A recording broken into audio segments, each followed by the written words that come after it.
So Namaskaram, good evening all. We are starting the revision of income from salary chapter. We have already completed first 3 chapters of the syllabus. Now we are jumping on section 15 to section 17 range, that is income from salary. This section or this chapter, people consider that it is not important at final level. Please understand this particular misconception you should remove from your mind. There was a time when it was not important. It has become important for 2 reasons, not one, 2 reasons. One, for the tax planning purpose. Okay, for the tax planning purpose. Just now, before starting your lecture, I was on a call with one of the chartered accountant from Mumbai. He was asking me how to do tax planning now in alternative tax regime, because now new regime has come, alternative tax regime. And because of alternative tax regime, there is a good scope of tax planning in salary chapter. So salary chapter may come in exam in a combination with other chapters. Obviously, I'll show you the question to show you advanced level of question on a salary chapter. This question number 7 we will solve toward the end of the lecture. Second reason for expecting salary in exam is amendments. Okay, salary is a chapter where you will not find amendments in examination, but right now there are 2 amendments has taken place in a salary chapter, that in valuation of the perquisite. One of the most important amendment which has taken place in the concept of ESOP, employee stock option plan, and second most important amendment has taken place in the case of contribution to RPF. Okay, recognized provident fund. These are the 2 important concepts, employee stock option plan and recognized provident fund. These 2 items are amended by Finance Act 2020, Finance Act 2020, and these 2 amendments are expected in your exam. So obviously, I'm not going to take a revision of ESOP and RPF. I'm going to teach you ESOP and RPF in detail, but you should understand overall salary chapter also, because it may come in exam as an adjustment or it may come in exam as a holistic question, full 8 to 10 mark question. Both can be expected. That's the background. Let us go ahead with a summary of the provisions. So summary of the section 15 is the charging section, section 16 is the deductions allowed. There are only 2 deductions, profession tax and a standard deduction of 15,000. Section 17(1) talks about definition of salary, that it is comprehensive one. Salary includes wages, salary includes commission, salary includes allowances. So many things are included in the definition of salary. Section 17(2) talks about perquisites. Perquisites has to be read with rule number 3. That's the valuation of the perquisite. Section 17 subsection 3 is a profit in lieu of salary. That's a deemed salary, where you have to talk about pension, gratuity, PF, okay, this type of incomes. Section 10 is a certain exempt income under the salary here, and then there will be section 89 relief. Okay, let's talk about section 15. Section 15 talks about basis of charge. So what are the conditions to be complied? Conditions to be complied. I'll be little fast. You have to accept this. I have to be fast. I don't have any choice. Okay, there are conditions. If you satisfy the condition, then only you will be considered as your income can be taxable under the head salary. Right now I'm conducting lecture for a Raj classes, but please understand, my income from Raj classes cannot be taxed under the head salary. My income cannot be taxed under the salary because I don't have employer employee relationship with Raj classes. My income from Raj classes will be taxed under the head PGBP, because I'm an independent teacher and my income will be taxable under the head PGBP, not under the head income from salary. Similarly, if you are having a tenant from whom you are earning a rental income, you cannot say your rental income will be taxable under the head salary, because your rental income cannot be taxed under the head salary when you are having owner and tenant relationship. So which relationship is important in the salary chapter? We have already spoken about it. So there has to be employer-employee relationship. Then only income can be taxed under the head salary. So technically in industry, we call it contract of service. Please understand, there are 2 types of contract we sign: contract of service and contract for service. Contract for service is a PGBP head. Contract of service belongs to salary head. Okay, so salary is taxable on which basis? If you are having doubt in any provision, immediately you have to raise the question. Okay, there I will get slow down and I can pause the recording and I can interact with you in any possible language. But if you don't have the doubt, you just have to acknowledge. We will just keep going on. Okay, so salary is taxable on which basis? Receipt basis, accrual basis, or due basis. So accrual is not a condition for salary. Accrual can be discussed in PGBP, accrual can be discussed in IFOS, but not under the salary. Salary accrues on daily basis from 1st to 31st of the month. From the beginning to end of the month, every day salary gets accrued, but nobody can go to the employer and demand for the salary, because salary will be given to you only when salary becomes a due, and salary becomes a due on the last date of the particular month, or the next first day of the next month. So salary becomes due only when month is over. So it can be taxable either on due basis or receipt basis, whichever is earlier. To give better example here, I always say this, please understand. Now this is the 12-month previous year. Okay, 12-month previous year, and I have taken 3 months salary advance. Okay, I have taken 3 months salary advance, April, May and June month. April month salary, May month salary and June month salary I have taken in advance in the current year. So I have already earned 12 months salary, plus I have taken 3 months salary advance. In the current year, how many months salary will be taxable? Please tell me.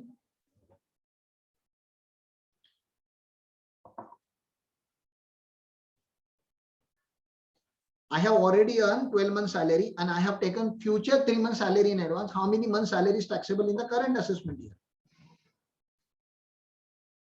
I got reply from Amay. Thank you, Amay. Balance people, please.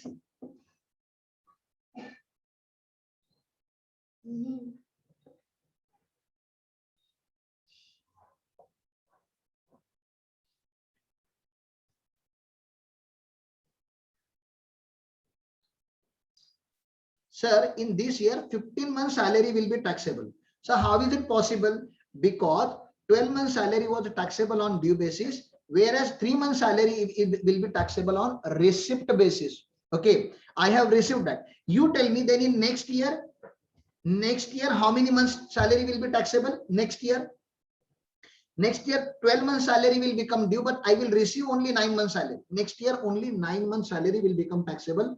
One salary tax on the due basis cannot be taxed against on receipt basis. Now, second question. This is my April to March. Okay, April to March. My March month salary I will receive in the month of April, isn't it? March month salary I will receive in the month of April, but March month salary will be taxable in the year. Come on, please tell me. This is previous year 21-22. This is 2021, and the next year is 21-22. Okay, I have earned salary in 2021, whereas I have received salary in 21-22. Please understand, my March month salary I have earned in 2021, whereas I have received in the year 21-22. March to April, March month salary I have received in April month. This salary will be taxable in which financial year? Please tell me. Sir, this salary will be taxable in the financial year 2021. Sir, but I received it in 21-22. Beta, salary is taxable on due basis or receipt basis, whichever is earlier. So, okay, you received it in April month, but it was a due in the month of March. Therefore, it is taxable in the month of March. Okay, sir, my job is a part-time job. Whether the part-time job salary taxable under their salary or IFOS, so they have clarified it will be taxable under their salary. Sir, what about salary of a working partner from a partnership firm? A partner salary from a partnership firm is never considered as a salary, because partner is not an employee of the organization. Partner is the owner of the organization, and therefore it will be taxable under their PGBP, not under their salary. So salary of MP, MLA, MNC in exemption chapter we have already discussed. So it will be taxable under the IFOS. One note that you should keep in mind, their daily allowances and constituency allowances are exempt. So you might have seen your college professor salary, which he has earned from the college professor salary earned from the college, obviously it will be taxed under the head salary. College professor is conducting examination for the college. For that, college professor is getting paid extra income. Now this is extra income, but this extra income is paid by employer. Extra income is paid by employer. Therefore, all the extra income paid by employer will be taxable under the salary head only. Please understand, it's not only salary is taxable under the head salary. Anything paid by employer, anything is paid by employer will be taxable under the head salary. Am I clear with first two? Salary will definitely be taxable under the head salary. Even examination fee, extra income paid by the employer will also become taxable under their salary, not IFOS. Do you agree with this? Now, examination fees paid by ICAI, Institute of Cost Accountants of India, Chartered Accountants of India, Company Secretaries of India, any other institute other than employer, non-employer. Okay. Same job, examination fee. This will definitely be taxable under the head IFOS because it was not paid by employer, it was paid by other person. This is the understanding. Okay, salary foregone, salary surrender is this story that they like you have to learn from intermediate. If they have given net salary after TDS, please understand. If they have given net salary after TDS, you have to make it gross because gross salary is taxable in income tax law. Then there is a format for computing salary income, basic salary, dearness allowance, advance salary, arrears of salary, commission, bonus, employer contribution to PF, allowances, minus exempt allowances, perquisites, gratuity, pension, leave encashment, VRS, retrenchment compensation, so many things. It will give you gross salary. From gross salary, you will claim 3 deduction. Standard deduction 50,000, entertainment allowance only for government employee, and professional tax or employment tax only on paid basis. Okay, only on paid basis. This is how you have to consider. Year of tax, you can read. We have discussed that in a very much detail in intermediate level. I don't want to go there now. It will unnecessarily consume my time. Due basis and receipt basis, I have already explained you now. Sir, advance salary, is it taxable? Yes, it is taxable because it is received. Because of whichever is earlier law, it is taxable. Sir, I have received salary of last 10 years in the current year. There was a dispute going between me and employer or employees union with employer, and the dispute got resolved after 10 years, sir. An employer paid us last 10 years salary in the current year. That particular salary is called as arrears of salary. Last 10 years salary, if you received in the current year, it becomes arrears of salary. Arrears of salary is taxable in the current year. Because lot of salary will become taxable in the current year, there will be a huge tax liability. Assessee should get benefit to some extent. That relief is given under section 89. Okay, that relief is given under section 89. Next, commission. So commission given by employer. So why employer gives commission? To encourage employee to perform better. It becomes competitive, no? When employer gives you commission, it becomes competitive, and therefore employer will pay you commission. Please understand, there will be 2 types of commission: turnover commission and monthly commission. Monthly commission is the ordinary commission. It is definitely taxable for all. So turnover based commission usually we pay to the sales employees if they achieve particular turnover. If somebody achieve turnover of 10 lakh rupees, we give him 2% commission. So whenever they give you commission in a percentile basis, it becomes turnover commission. So is it taxable? Yes, that is also taxable. So if both commissions are taxable, turnover commission is also taxable, normal commission is also taxable, then why did you divide? To explain you that turnover commission is usually given to the sales department and other commission is given to normal employee.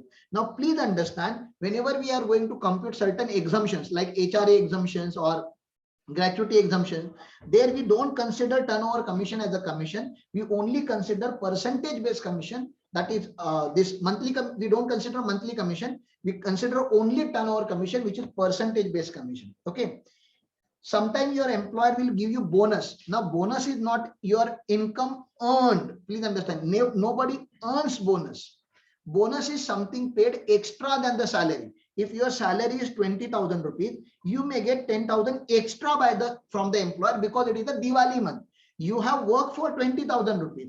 This 10,000 rupees legally should be taxable under the head IFOS, not under their salary. But because my charging section is so strong, it says anything given by employer due to employment should be taxable under the head salary only. Therefore, even bonus is also called as, in Latin language, it is called as ex gratia. Ex gratia means out of will.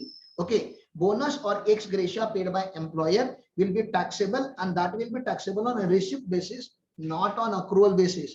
If employer comes forward and announces the bonus, then bonus will not become taxable. He has to give bonus, then only bonus is taxable in your hand.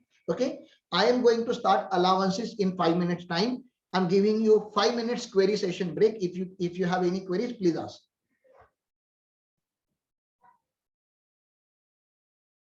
All right, the next concept is allowances. So what do you mean by allowances? Allowances means nothing but extra salary paid by the employer to the employee for certain benefits. So that benefit can be private in nature or official in nature. Allowances will definitely be monetary in nature. It has to be in money. It's like traveling allowances or uniform allowances or children education allowances. So some extra money given by employer to employee for his daily needs. That is known as allowances. Now allowances can be primarily of two types: taxable allowances and exempt allowances. There is no specific list of taxable allowances. It can be n number of allowances which can become taxable. But yes, we are having exempted allowances which are having limited list. So dearness allowance is given by the employer to employee as a compensatory mechanism for inflation. Like whenever sudden inflation comes and it hits to the country, or suddenly when prices of the commodities goes up beyond rational increment, then employer will provide some extra salary in form of dearness allowance. There will be entertainment allowance, there will be HRA, house rent allowance, there will be medical allowance, marriage allowance, family allowance, city compensatory allowance, overtime allowance, project allowance, etc., etc., etc. This list is unlimited. We don't have the limit on this particular list. Let's talk more about dearness allowance because it is one of the important factor of the salary. So what do you mean by DA? DA means, I have told you, extra salary given in the form of allowances. Sir, if employer has to pay extra salary, then why he pays as the allowances? My dear friend, please understand, if employer gives you 50,000 as a basic salary, it is very much expensive for the employer. So what employer does, he gives you basic salary 20,000 and DA 30,000. So what is the big difference between this and this? For employer, both salaries are outflows, no? Both salaries are outflows, but please understand, when retirement benefits are computed, PF, gratuity, pension, when retirement benefits are computed, in this scenario, your base salary will be taken as a 50,000. Whereas in this particular case, your base salary will be taken as a 20,000. Apart from that, when increment happens, whenever they are going to give you increment year on year basis, they will not give you increment here. The increment will be applied on 50,000 rupees, whereas here the increment will be applied on 20,000 rupees. So it is a game played by HR department, human resource department of the employer. They give you salary by giving different name of the allowances. Therefore, otherwise DA is taxable. See, you can look down. DA is definitely taxable. Now there are two types of DA, dearness allowance. Two types of dearness allowance. One DA that is informed to you on the date of appointment itself, that this much DA we are going to pay you. That DA is called as a DA as per terms of employment, which will be counted for computing retirement benefit. Please understand, this DA we count for computing retirement benefit because it was predetermined. It was already informed to you. Suddenly, if some extra DA is announced by the employer, then that DA we called as any other DA, normal DA, or DA not forming part of retirement benefit. In fact, in examination, if the DA is silent, which type of DA, we usually prefer to assume as a DA not forming part of retirement benefit. So there are two types of DA, in short, DAT and DANT. Sir, when both of the DA are taxable, DAT is also taxable, DANT is also taxable. DA forming part of retirement benefit is also taxable. DA not forming part of retirement benefit is also taxable. Then why have you divided? For computing retirement benefits exemption, for computing exemption for gratuity, leave encashment, human house rent allowances, certain allowances, certain exemptions we have to understand. Therefore, this particular division was done. Now, the second type of allowances are exempt allowances. So exempt allowances are having primary three types. Please understand, this is the chart of the allowances. Allowances can be both types, taxable and exempt. In exempt, we are having three types. Okay, exempt, we are having three types: fully exempt, exempt up to actual amount spent, and as per income tax limit. So these are the allowances which are there as per income tax limit. This is given in section 10.14.1. Please understand, all these allowances are given in section 10.14.1. These are the fixed. These amounts are fixed. So children education allowance, here actual expenses are actually irrelevant. Whether you spend or you don't spend, we don't mind. Okay. If you have received these allowances, then we will provide you exemption. So section 10.14 exemptions are children education allowances, 100 rupees per month per child. 100 rupees per month per child. So, negligible allowance. Children hostel allowance, 300 rupees per month per child. Underground allowance, if you are working in a mining company and if your employer is giving you 2,000 to 5,000 rupees extra payment per month for risking your life, Government is giving you 800 rupees per month as an exemption. Tribal area allowances. If your employment is in tribal area, then you will get tribal area allowances 200 rupees. Transport allowance. Now transport allowance means H to O to H, house to office, office to house, daily transport. Transport allowance is exempt only and only and only for, please understand, only and only for handicap, dumb, deaf and blind. Handicap, dumb, deaf and blind, meaning thereby this 3,200 rupees exemption is not available for ordinary employee. It is available only for handicap, dumb, deaf and blind. Very, very, very, very, very, very important note that I have to teach you now. Okay, this is transport allowance for transport sector employee, people who work on the trucks and all. 70% of amount received, or 10,000 rupees per month, whichever is lower. So somebody who will receive 20,000 rupees, you will multiply by 70% is equal to 14,000. 14,000 or 10,000, whichever is lower. So 10,000 rupees will be exempted for this particular transport allowances. Now, please understand one thing here very much clearly. I have told you that there is something called alternative tax mechanism. Okay, something called alternative tax mechanism. Under alternative tax mechanism, my dear friends, section 115 BAC benefit is available only and only if, please understand this concept very much clearly. Section 115 benefit is 115 BAC, alternative tax regime. I hope you remember that. 2.5 lakh nil, 2.5 lakh to 5 lakh, 5%, 5 lakh to 7.5 lakh, 10%, that tax rate, concessional tax rate. That is allowed only when certain deduction and exemptions are not allowable. One of the exemptions says leave travel concession. So LTC from salary chapter, you should not take. Second says you should not avail HRA benefit, HRA exemption. If you take HRA exemption, you will not get 115 BAC benefit. The third one is very, very important that we are discussing right now. Children education allowance, children hostel allowance, underground allowance, tribal area allowance. You should not take benefit under section 1014. Exemption in respect of special allowances or benefit to meet expenses related to duties or a personal expenses. You should not get. But look at the bracket. Look at the bracket.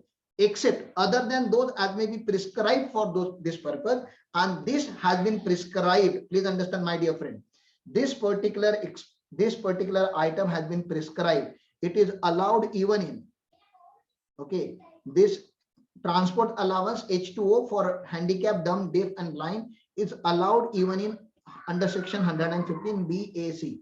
This is one of the important aspect that you should know. Okay, so this one thing I wanted to tell you. Apart from that, okay, balance we will come gradually. We will come and we will discuss. Okay, next thing, sir, there are certain allowances which are official in nature. So what do you mean by official in nature? So if I'm working on a petrol pump as an employee, so petrol pump employee has to wear some kind of standard uniform. So my employer has given me uniform expense for like 2,000 rupees to get that particular uniform. I spend 1,800 out of that. So they say, okay, amount received 2,000 rupees minus amount spent 1,800 is equal to 200. So whatever amount saved is equal to taxable. If you don't save anything, please mute your mic, please, everybody, please mute your mic. Okay, if you don't, please understand, if you don't save anything, then it won't be taxable. Okay, so all these allowances are official in nature. Please understand, all these allowances are official in nature. Conveyance allowance means if you are bringing your car or bike to the office, so obviously employer will pay you some fuel allowances, that is exempt. Uniform allowance is exempt up to amount spent. Travel or tour, if your employer is asking you to go on outstation tour, then whatever money he has paid, see for example he has given you 10,000 rupees, you have spent 7,000 rupees, so 3,000 rupees will be taxable. The beauty of these allowances are this cut HRD. Okay, cut HRD allowances, the beauty of these six allowances are that in examination they will give you to both the numbers, amount received, amount spent. Your job is only to compare them and take the taxable component. So I always say conveyance, uniform, travel, helper, research and daily allowances are special allowances, and mark my word, these are available even in 115 BAC because they are official in nature, they are not personal in nature.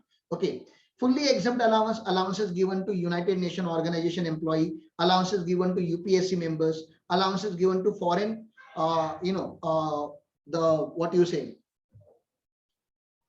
the ambassador of foreign government working in India, an Indian ambassador working outside India. These two situations I will teach you in NR taxation. Okay, keep this pending for NR taxation. Now look at the note 1, very, very important. Okay, this is amendment. Therefore, this you should learn. Any employee being an assessee, please understand, any employee being an assessee who opts for a provision of 115 BAC, alternative taxation, would be entitled for exemption only in respect of traveling allowance, daily allowance, and conveyance allowance. Okay, so TDC, okay, TDC, traveling, conveyance, and daily allowances. And note 2, employee being an assessee who opts for provision of 115 BAC would be entitled for exemption only in respect of transport allowance, transport apart from TDC, transport allowance granted to employee who is blind, deaf, dumb, and orthopedically handicapped with a disability of lower extremities of a body to the extent of 3,200. So from this particular, from the first cycle, please understand, from the first cycle only this is available. And from the second list, okay, travel, daily, and conveyance, which are very common, these allowances are available even in 115 BAC.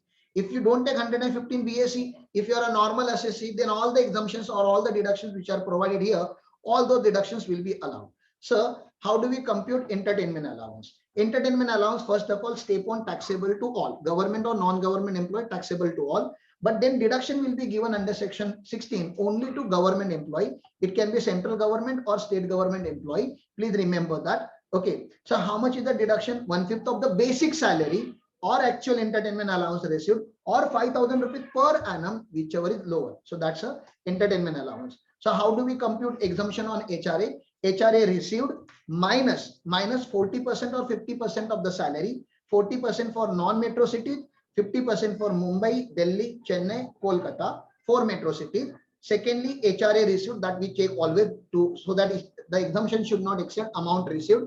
And third one is rent paid, actual rent paid minus 10% of the salary. All these things logically we have already discussed in intermediate. I'm not going to waste time here. Whichever is lower, okay, then the balance will be taxable allowances. Okay.